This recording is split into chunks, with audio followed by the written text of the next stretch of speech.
So we want to meet Ashley Moore. Ashley, our new prep sports reporter, focusing on all the high school sports all around Colorado.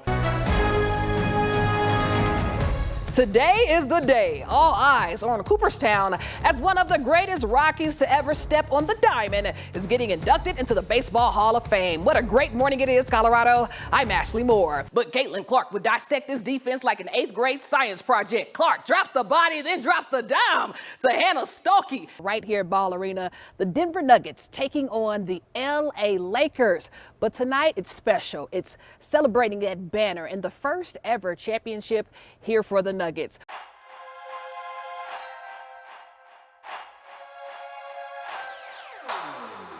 Over 9,000 feet above sea level and in ear-popping territory. I've said it once and I will say it again. Nobody's safe in the 9 News Game of the Week.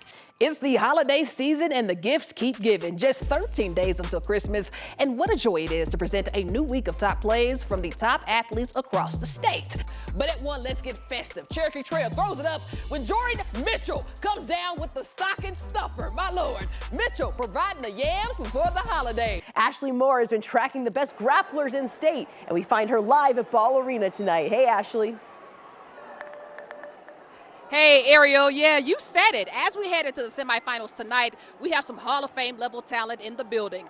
But this is just the appetizer for the full course we're expected at 7 tonight. And as some of us sit out this heat wave indoors this weekend, we decided to bring the heat this morning to the prep rally. Joining us now is Regis Jesuit grad and superstar hooper Hannah Believe. Westy with it first, and wait a minute! Landon Holloway read it like a book and turned the page. What a game. The entire city of Broomfield showed up and you saw that game. My goodness, Holy Family, underdogs where? Over on the boys' side, my man's is holding up the speaker like he wants to win his girl back. Well, fun fact, listen, Roosevelt hasn't lost a regular season game since 2019. So speaking of fun facts, it's time to get to some trivia. Bring it to within 3. Aaliyah Heron with the ankle breaker and banks the 3 to get the oohs and eyes from the fans.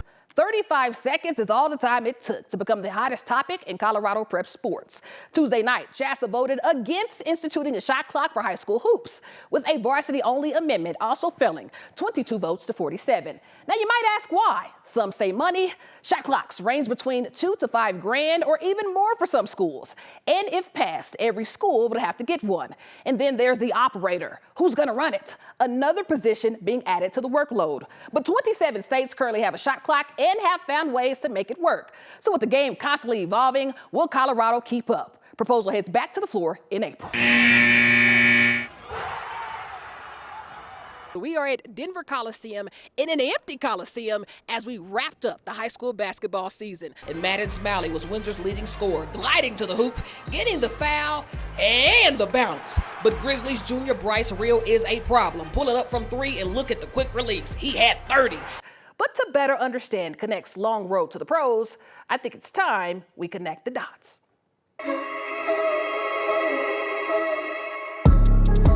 Ashley Moore joins us live with more on the game from Ball Arena. Ashley, we're looking forward to seeing those rings tonight as well. Yes, we are. I know you can tell behind me, it's a little dark, but because Denver's never seen a banner celebration before, this is typically what happens right before they raise the banner. They bring those lights down. It's a light show and all eyes are on that banner. Men's 200-meter final, Kidney Bednarik would lead into the final straightaway, but the world's fastest man, Noah Lyles, says, if you had the flu, I'd catch that too, striding into the lead to qualify for event 2 in Paris. At 4, watch 24, Ryan Oxenrider, wrist shot on the putback as Kit Denver gets their first win of the season. At 3 is DeMar Allen, who gets the feed, hits the hezzy, and the turnaround J as it rattles home. What offensive formation were the 1950 Timoth Cubs known for? The I formation, T formation, or the wishbone formation? The T formation? Correct. I'm him, and my team is him. We're all him. All him. All hail honor roll time, a time where we find out who had the I'm him or I'm her moments of week 4. So let's get straight to it. But before we get here, listen, the Roosevelt Rough Riders are the home team, and they're coming off of a state championship, but also in the very first year of their new high school. Give me my theme music.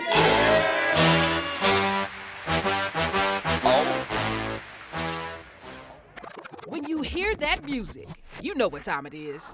I've always kind of been one to take over radio for sure. But who's the guy spinning the records? A homegrown Boulder native who stepped up, beginning in the spring game, for the biggest story in college football. I had to ask, what's the general consensus of Dalton heading to a team the Nuggets have played in the last 2 playoffs? Why the Lakers? Why is there a sugar beet in the cup?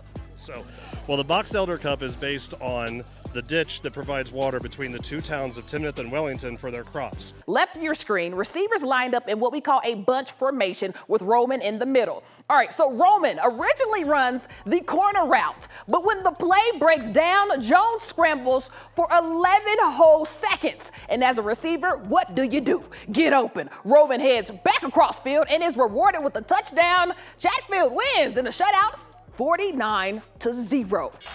The Rockies are in Cincinnati in front of a sold-in crowd. Tens of fans in the building as the Rockies look to snap a 3-game losing streak.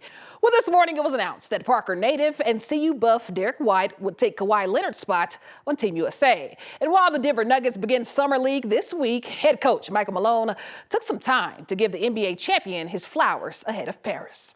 What a great story. I have gotten to know him a little bit. He was in our gym a few summers ago when he was back home playing with our guys. And you look at his story, going to UCCS, then to CU, going to San Antonio, and then winning a championship in Boston. You always root for hometown kids that things didn't come easy. He had to work for everything he's got. So I have a tremendous amount of respect for Derek and what he's been able to accomplish.